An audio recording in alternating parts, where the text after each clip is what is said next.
আসসালামু আলাইকুম। আমি আশিক আহমেদ। এই মুহূর্তে যুক্ত হয়েছি বগুড়া জেলার ধুনট উপজেলার বথুয়াবাড়ি গ্রামের উপর দিয়ে যে বাঙালি নদী প্রবাহিত হয়েছে সেই নদীর তীর থেকে। আপনারা অবগত আছেন, বিগত কয়েকদিনের অতি বৃষ্টি এবং উজান থেকে নেমে আসা পাহাড়ি ঢলে কিন্তু যমুনা সহ আশেপাশের করতোয়া, বাঙালি, ইছামতি, হলহলিয়া সহ সবগুলো নদীর পানি কিন্তু বৃদ্ধি পেয়েছে। আমরা আমরা পানি উন্নয়ন বোর্ডের কর্মকর্তাদের সঙ্গে কথা বলে যেমনটা তারা আমাদেরকে জানিয়েছেন, বাঙালি সহ যমুনা, ইছামতি এবং সবগুলো নদীর পানি কিন্তু বেড়ে গেছে এবং আজকে সকাল ৯টার তথ্য অনুযায়ী সারিয়াকান্দি 11A স্টেশনে বাঙালি নদীর পানির উচ্চতা 15.03 মিটার। এই নদীর বিপদসীমা কিন্তু ধরা আছে 15.36 মিটার, অর্থাৎ এখনও 33 সেন্টিমিটার নিচ দিয়ে এই পানি কিন্তু প্রবাহিত হচ্ছে। অন্যদিকে সারিয়াকান্দি পয়েন্টে যমুনা নদীর পানি উচ্চতা 15.57 মিটার। যমুনার বিপদসীমা 16.25 মিটার, অর্থাৎ এখনও 68 সেন্টিমিটার নিচ দিয়ে কিন্তু এই পানি প্রবাহিত হচ্ছে। তবে গুরুত্বপূর্ণ বিষয় হলো 24 ঘন্টায় যমুনার পানি বেড়েছে 9 সেন্টিমিটার। দর্শক, নদীর পানি বাড়ছে, এটা সত্য, কিন্তু এর মানে এই নয় যে আতঙ্কিত হতে হবে, বরং আমাদের সচেতন থাকতে হবে। নিয়মিত সরকারি যেসব তথ্য আমরা দিচ্ছি সেগুলো আপনাদের অনুসরণ করতে হবে।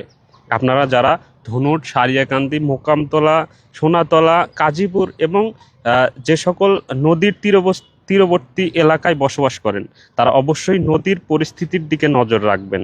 বিশেষ করে চরাঞ্চলের মানুষ, কৃষক এবং জেলেদের আরও বেশি সতর্ক থাকতে হবে। এখন আপনারা দেখতে পাচ্ছেন নদীর স্রোত স্বাভাবিকের তুলনায় কিছুটা বেশি। যদি আগামী কয়েকদিনে উজানে ভারী বৃষ্টি হয় তাহলে এই পানি আরও বাড়তে পারে। তাই পরিস্থিতি এখনই পর্যবেক্ষণের মধ্যে রাখুন। আপনাদের কাছে একটি অনুরোধ, কেউ গুজবে কান দিবেন না, গুজব ছড়াবেনও না। সামাজিক যোগাযোগ মাধ্যমে অনেক সময় ভুল তথ্য ছড়িয়ে পড়ে। পানি উন্নয়ন বোর্ড ও প্রশাসনের দেওয়া তথ্য অনুসরণ করুন। যাদের বাড়ি নদীর খুব কাছাকাছি তারা আগেভাগেই কিছু প্রস্তুতি নিয়ে রাখুন, যেমন শুকনো খাবার, বিশুদ্ধ পানি, প্রয়োজনীয় ঔষধ, কাগজপত্র, গুরুত্বপূর্ণ কাগজপত্র নিরাপদ স্থানে সরিয়ে রাখুন। বিশেষ করে গবাদি পশু নিরাপদ আশ্রয়ে যাতে খুব দ্রুত নেওয়া যায় সে সকল পরিকল্পনা করে রাখুন। আমি আপনাদের কাছে জানতে চাই, আপনার এলাকায় নদীর অবস্থা কেমন? পানি বাড়ছে কেমন, বা কোথাও কোনো ভাঙন আছে কি না? আপনারা কিন্তু আমাদের কমেন্টের মাধ্যমে জানাতে পারেন। আপনাদের দেওয়ার তথ্য আমরা পরিস্থিতি অনুযায়ী পর্যবেক্ষণ করে কিন্তু আমরা প্রচার করব।